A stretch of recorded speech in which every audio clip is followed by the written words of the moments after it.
Hi there, my name's Chris Widener. I'm one of the co-founders of ROI Expert Advisors, and I just want to let you know that we are rebranding the Big Mo Real Estate Radio Show to ROI Real Estate Radio. Still great content. We're still going to be motivating, still going to be helping you make more money, but just wanted to let you know we are now ROI Real Estate Radio. Hey everybody, it's Chris Widener and Chris Stagg, and you're listening to the Big Mo Real Estate Radio Show, and you can find us at bigmoradio.com, and we're here to help you gain momentum, build momentum. We want you to make more money. We want you to get motivated. All of the Mo's. In fact, I think 3 Mo's. Which is it's 3 times as good as the 1 Mo on the Three Stooges. And we only have 2 Stooges on our show, Chris and Chris. And we have a guy today who's joining us who is definitely not a stooge. You're going to want to listen to him. We're talking today about selling to seniors, which is a great niche. You know, when you talk about, this is going to be more of the make more money as opposed to the get motivated. Although if you're going to make more money, you're going to get motivated. You're going to build momentum because you're going to be selling more. And so it wraps it all up. Anyway, I'm going to kick it over to my friend Chris Stagg, who's going to introduce to us today our guest on the Big Mo Real Estate Podcast. Well, what a treat today. This is something that you'll want to play back over and over and over again.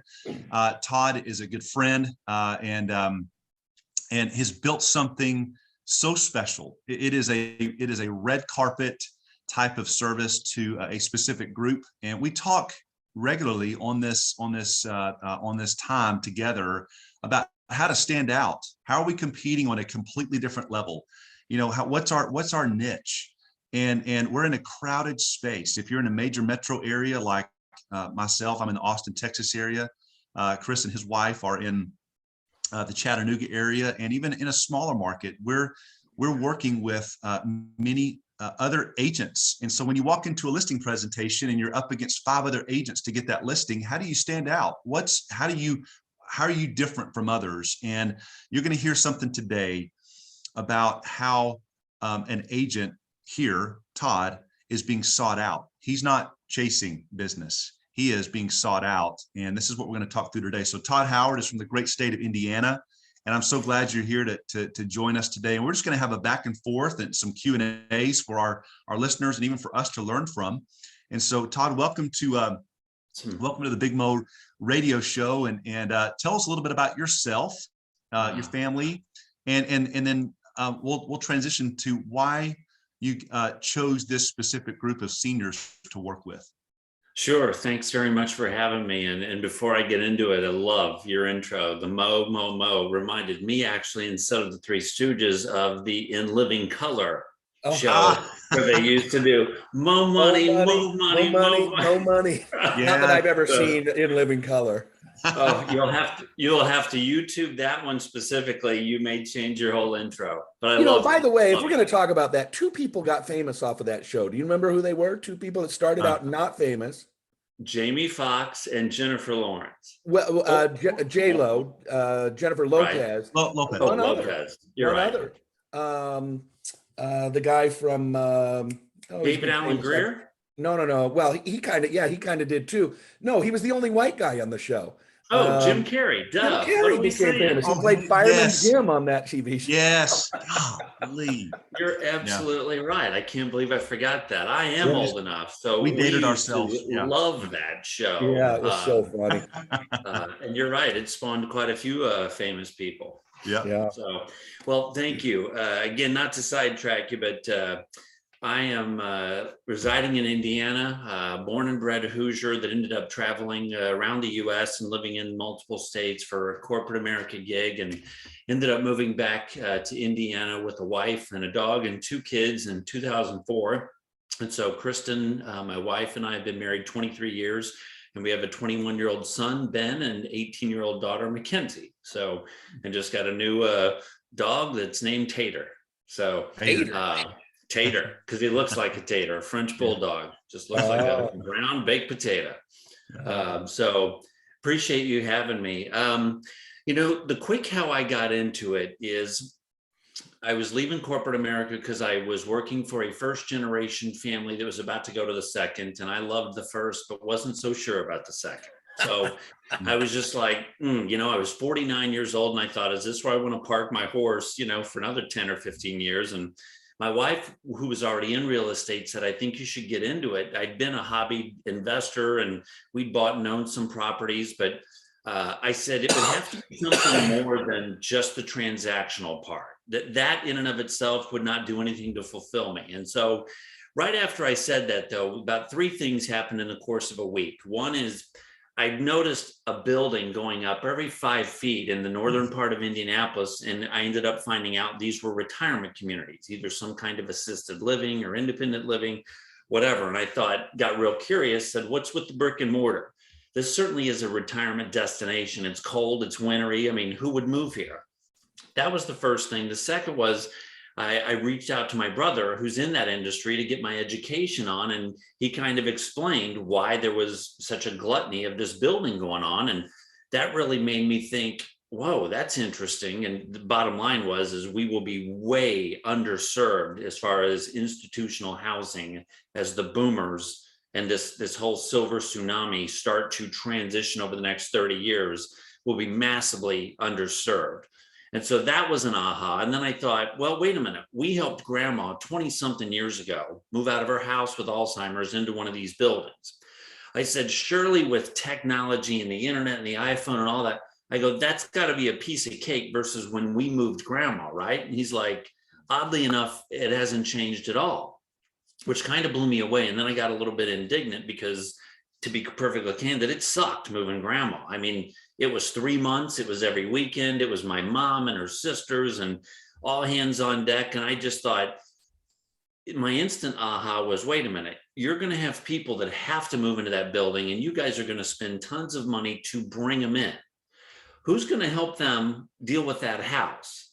And if I can be a realtor who's different enough about helping them with that house and all the stuff that comes with it and deal with it so that they can get into your building faster, then I'm going to prove myself a value to your community. You're as a referral source, carve out a niche, which was my whole life. I've never sold, everything to everyone. I was never all things to all people. I've always had a very type of niche.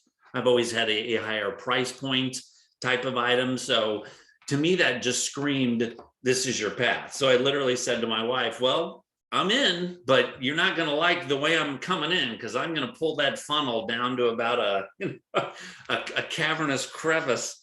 But you know what? That is an important first lesson. You're not only in seniors, which is a niche, but you went even deeper than that. And, it's kind of like the old saying, would you rather own 100% of a small company or 10% of Amazon? And when you own that niche, there's money to be made there because you own the whole thing and you're the go-to guy. So that's a great first lesson. Well, I appreciate it. It certainly makes it, as a realtor, it made it easier to focus. We get peppered with so many different systems and lead gen this and lead gen that. And I thought, God, I could go broke just listening to all the pitches. And so I thought, if I really commit to this, it's going to be a sludge. It's going to be a lot longer. But on the end of this comes a high quality referral that I'm not proactively fishing for every day. Their system demands that they send me these referrals because they need to get that head in bed, is their phrasing. They need that head in the bed. And so if I'm found as a true value to make that happen quicker, then once I lay the foundation, I can start altering the way those referrals flow in. So number one, it was, a different way to get the referral. The second was, I certainly knew no competition would be bouncing around there. And unless you have a passion to serve seniors, you'll figure out real quick you don't want anything to do with them. So I thought there's some distance. So I'm not going to get pressure on my rates. I'm not going to be in a competitive listing presentation every 5 minutes. And then at the end of the day, I was like, and once you help grandma's literally give you a hug and cry, and then you're indebted. That whole family has instantly got a new friend, a new realtor.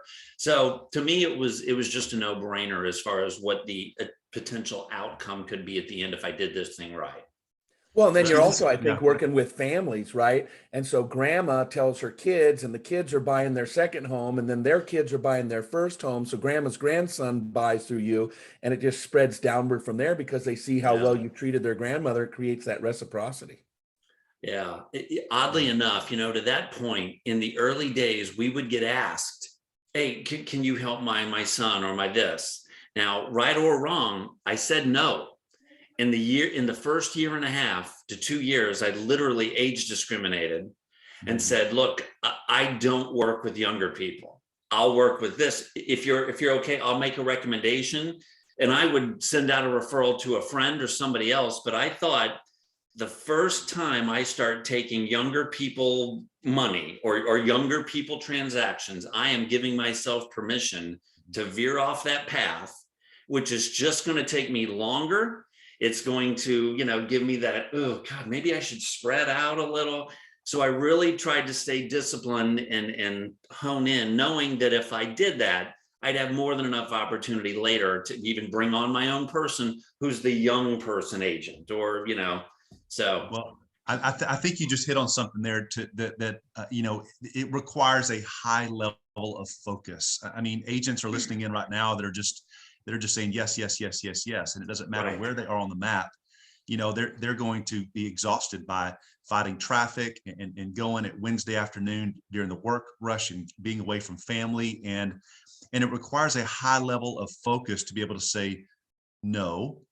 I don't work with in this case a younger group of Right. folks, but I have someone that I can refer and that I can speak highly of. But I mean, this is a pathway, and if you're listening in, this is the difference between a generalist and a specialist. And a specialist are being sought out. A generalist is someone that really has no boundaries. And this is what I picked up from you sharing, Todd, is that you created boundaries early on in this niche, and it required a level of patience.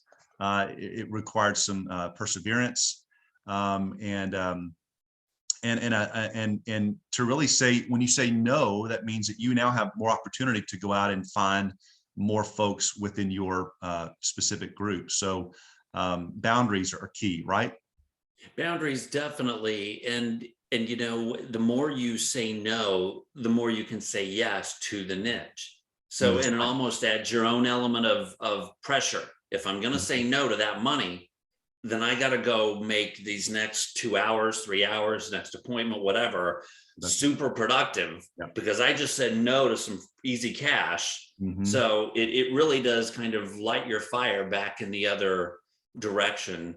Well, there's also a psychological sales trick there, right? Because now Ethel says to Margaret, Margaret, you better use Todd because he is so in demand. I mean, I literally was going to hand him my grandson's house, but he doesn't have time. You need to work with this guy because he's the best. It like almost when you turn down business, it makes people want you more, right? Yep. And so there's a little bit of a psychological selling trick there as well. You're darn right. We use I like this guy, rope. Chris. Todd's pretty smart. We use, again, I'm old enough to have known what the velvet rope was and kind of how that started. Studio 54 got its name because there was a velvet rope outside and everybody was like, who and what is going on in there? So it was, if I don't say yes to everything, there's a little bit of a lure. There's a little, whoa, why can't I work with you? You're absolutely right, Chris. See, that's it. And the fact that, there's a, when you think of, and you build a niche, you're a specialist. And so there's a waiting. I mean, there's a waiting period. You're on a wait list. You're a generalist will just say, yeah, come, wherever you are on the map, you betcha. But if you also listen in here, guys, is that you can also ask a premium. We're not fighting other agents that might be out undercutting or doing or letting someone else prove their worth. Yeah, will you do it for 2%? No, yeah, I won't. I've got people lined up to pay me 3%. If you want to do a 3%, yeah, we can consider it, right? Or even more. I mean, the fact that you can, if you prove your value, you can name your price. If you prove your value, you can name your price. And it's not the other way around, because so many agents, and this is where we want you guys to listen in today, because this is such a value add. And there's so much here. We're going to get into some of the details on maybe some of the folks that he reaches out to and develops a concierge type service. But we also talking about how they can be an extraordinary word of mouth deal of advertising for you, because we talk about the power in having people in your corner, people that know you, like you, trust you, that remember you, and so let's talk through some of those things and how a transaction might go about, and then maybe take us through the process, because it's about the transition into this assisted living, correct? Yeah, it's a great point. And before we leave that last topic, with my first brokerage, I instantly recognized that I could charge a premium. And not only could I charge a max agent fee for the house itself, but we offered so many other ancillary services that the family inevitably said, well, I get that you're going to help me sell the house, but how much is it for all the other work you're doing? Mm-hmm. And I literally couldn't charge, we were in a brokerage situation where they had maximums and caps. So I almost instantly was realizing I should be charging more. The clients are asking for it, and I'm not even in a position to capture that. So you're absolutely right on that. Your question about what does the sphere look like and how does that flow? So we set out and said, okay, let's get our education on. I'm going to call on retirement, any type of community. And when I say community, it's assisted living, memory care, rehab, all of those are called or referenced as communities. We called on every community we could find in Indianapolis, north of 70 freeway, 5 days a week, literally 25 a day. Got our education on. We found every kind of a senior niche. We call them a senior professional network, SPN. So if I use the word spin, sorry, it's my own acronym. But you will be floored how many different senior professionals also serve this space. Elder law firms, home care, geriatric care manager, hospital discharge, social services is even its own beast that I won't get into, but that could flood any agent without any other calls. So there's an entire senior professional network that you're also getting connected with that starts seeing your value. And again, to your point, every single person you're calling on has a parent or a grandparent or a step parent or a step grandparent, or their uncle has somebody that is aging or is going to pass away. Mm-hmm. They're undefeated. Aging and passing away are batting 1,000. So every time you're in a conversation, you can almost, instead of saying, who do you know that's going to buy, sell, or invest in real estate this year? Your phrase becomes, who do you know that's going through this type of a senior transition? And do you mind sharing their story with me so I can see if I can help? It's totally different. And everybody, you'll be floored how many people will go, you know what? My cousin's going through that right now with his parents. So for us, the network part of it just explodes open, and you have such a different conversation. Even though you're a real estate agent, when you walk into a room, your conversation is entirely different from the other agents. It's almost not even in the same language. And your interests and your groups and your networking groups, you were kind of running off into a section that has very few, if any, agents. So that's what we realized early on. And so to kind of bring it around what we learned and how you do it, we learned in the first 2 or 3 years that we could be a realtor, we could be real good at it, and we'd probably have to offer some extra services to help them make the transition. Long story short, we figured out that if we didn't do all these other extra services, these concierge services, we didn't get to the closing table. There's health issues, there's dynamic from the family, there's we don't even know if we're going to sell the house. There's a whole bunch of stuff going on that if you don't kind of herd the cats, you won't get paid as an agent. So I learned early on that we were already becoming a senior transition service. And so about 3 years in, one of my best referral partners told me, hey, I'm having a super tough time getting you in the house because you're a realtor. As in, it comes with some brand baggage, as in, if they're not ready to sell or deal with that, the last thing they want to do is speak to an agent. because we've got a bit of a, hey, if an agent's coming in, somebody's going to try and sell something. And so the referral partner, who was an elder law attorney, said, why don't you just break this thing up that you've got and go in and build a senior transition company, and then just use the services and the real estate as spokes in a wheel. So it was really my aha moment about 3 years into this. And so we broke apart all of them and rebranded everything and created Halo Senior Solutions. And so today, Halo Senior Solutions acts as the concierge manager that'll oversee every aspect of your move. And then once we're able to secure the client or even engage the lead in that part, then the Halo Angel, who is what we call her, is in control of the timing of when the agent gets referred in. When's the right time to do that? We've also created a third division. EXP has express offers. We were doing that, 4 or 5 years ago. We're like, God, some of these families just want a quick out. So again, our Halo Angels have been taught enough of the real estate to know what's important, when it's important, how we can offer another solution to a family. So as an agent, especially an EXP agent, you're going to go into a system where you're going to go down a very specialty niche that has a ton of referrals, passive referrals. Once you build the machine right, you're going to have weapons like express offers and quick buys. You're going to have a team called Halo Senior Solutions who's already built the mechanism to serve the family so that you as the agent don't have to try and recreate what we've done. You're just going to go, I love the niche. I've got a partner named Halo. So if I get myself into one of those family or senior situations, your pitch is going to be, I'm the real estate expert, but I've got a partner that you're not going to believe. Let me introduce you to Halo, who's going to handhold you through this whole debacle. And then I'll be dealing with the real estate part of it when the time's right. So that is what we've circled back around, and kind of the program today exists in that manner.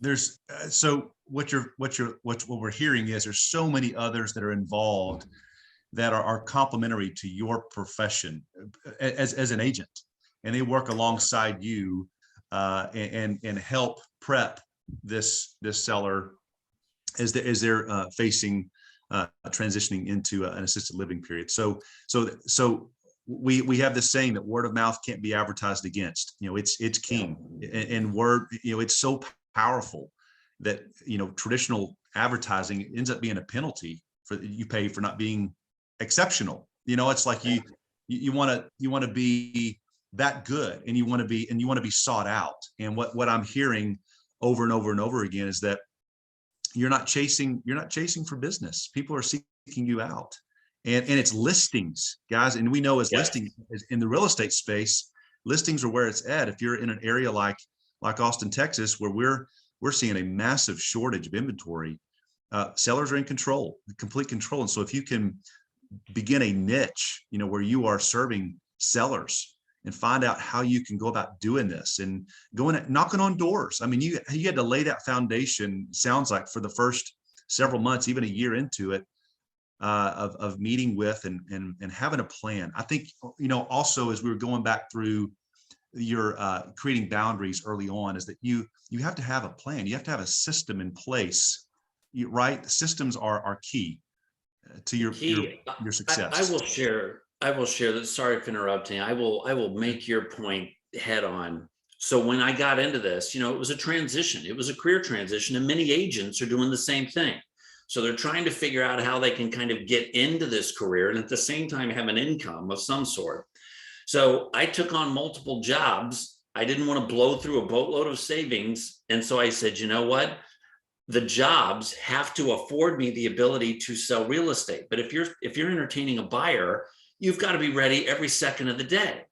So I said, what kind of jobs can I get that totally allow me to control my business day? And because of that, I said, I will not work with buyers. They've got to be listings, because I can control listings. I can control when I'm going to meet them. I can control when I'm looking at that house.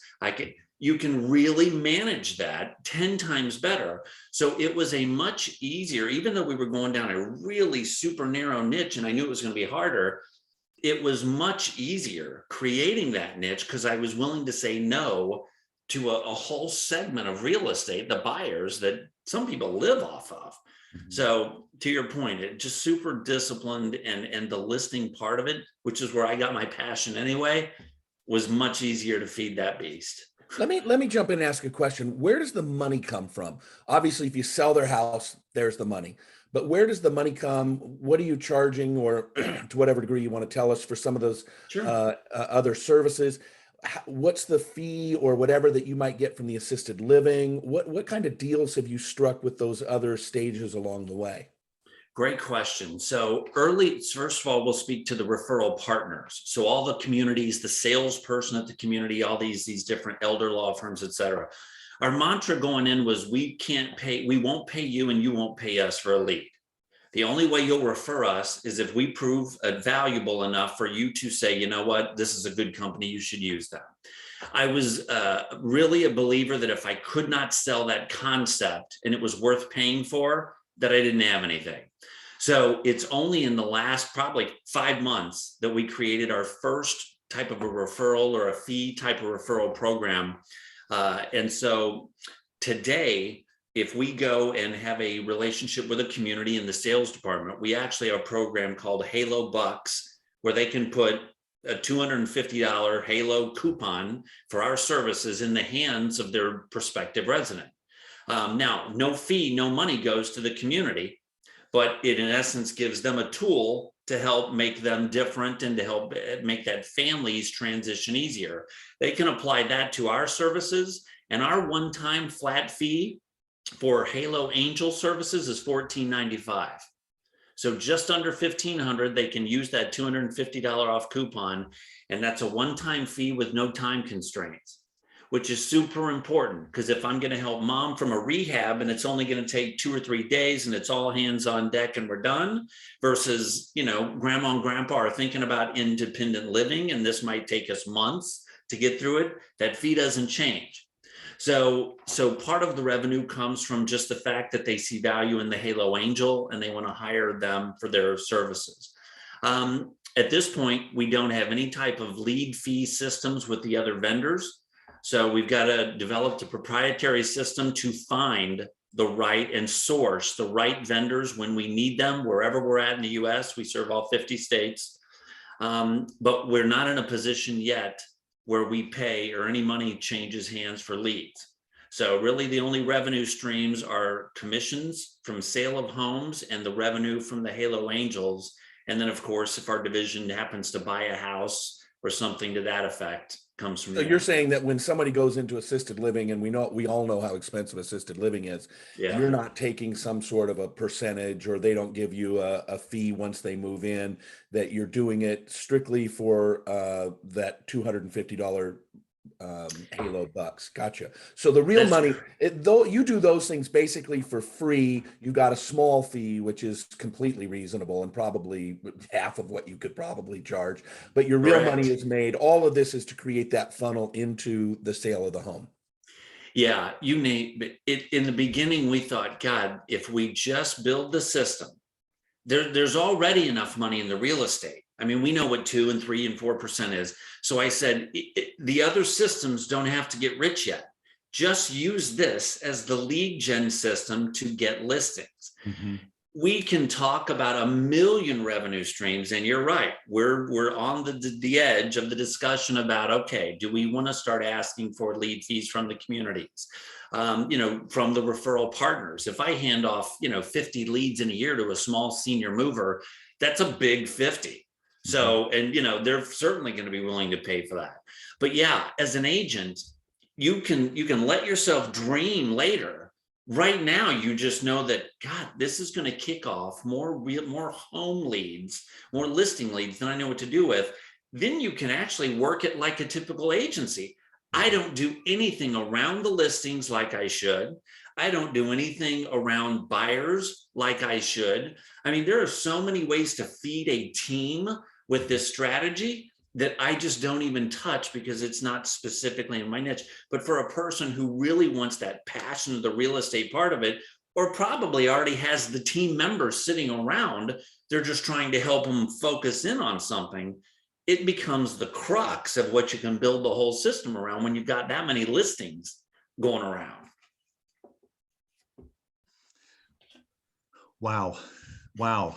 Just this is golden. This is just golden. It's just these are things. Wow. I mean, we're learning so much here, Chris. I mean, how to build something, even take something that it may not be in the senior space, but it may be downtown condominiums. It may be land. It may be, I serve golf course communities. It may be equestrian. It may be, lakefront properties. I mean, things like that that you can take from this time with Todd and take some nuggets and start to apply and start to think narrow, focus, funnel, small. It's a great book called Positioning. I don't remember who wrote it, but it was years ago. Jack Trout, now Reese. It's pretty. It okay. looks like it's spelled Rise, but it's pronounced Reese. Yeah. Right. Yeah. Yeah. But positioning is far greater and always will be better than prospecting. And if you can position yourself as a specialist like Todd, you will build an army of what we call raving fans, people that just love, Kim Blanchard, good friend Kim Blanchard, and legendary service talks about raving fans. I mean, you'll never be hunting for business. People will be seeking you out. And so, Todd, I mean, Chris, you want to, anything else that might be, I mean, I think we could probably go on here, but what's more important is I want Todd to share how someone that might want to build a Halo Senior Solutions or be a rep or in their specific market. How can someone get in touch with you? There is a slide deck and there's more of some visual. It's a business presentation on how this can work in your area. And I would encourage you to reach out to Todd. And Todd, how could someone do that? Yeah, it's great. Thank you. They can just simply reach out to ourhaloeffect.com.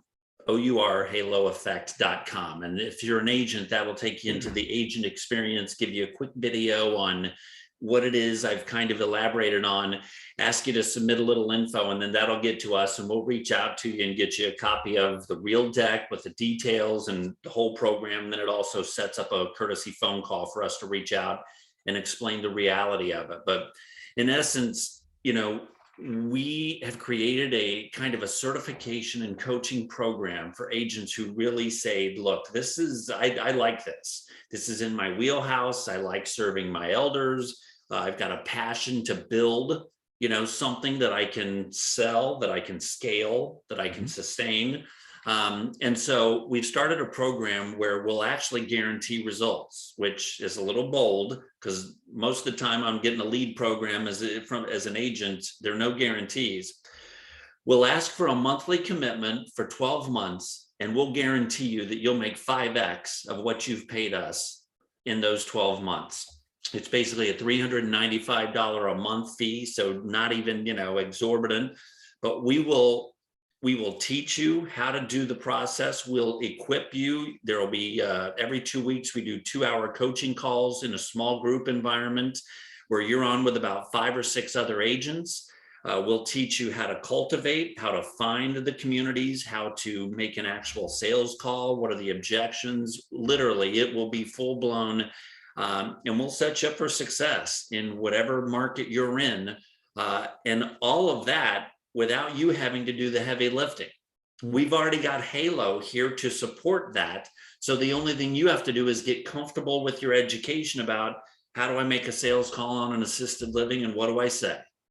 Now, as the writer here, I have to ask a question. Is it our Halo effect or our Halo effect? Or if you're smart with your domains, both of them end up at the same spot. Is it effect or effect? Is it? I think he froze. He froze. He froze. I asked him the question and he froze. No He'll way. come back here, I think, in a minute. But Yeah. I would imagine that it's either or. It looks like Todd. There it is. Todd. There he is. There he is. He's back. Effect or effect? Now, you went blank right when you said as the writer. So as the writer, is it our Halo effect or our Halo effect, or will both of them get you there? It is EFFEC. But you got to Okay. buy affect too, because some people type that you want it to send it straight on over.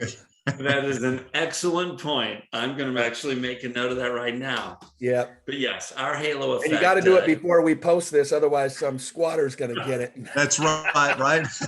You know what? Actually, I have control of the deck. I'll just make that effect right now, and I'll make sure I tell our back end guys, point them both.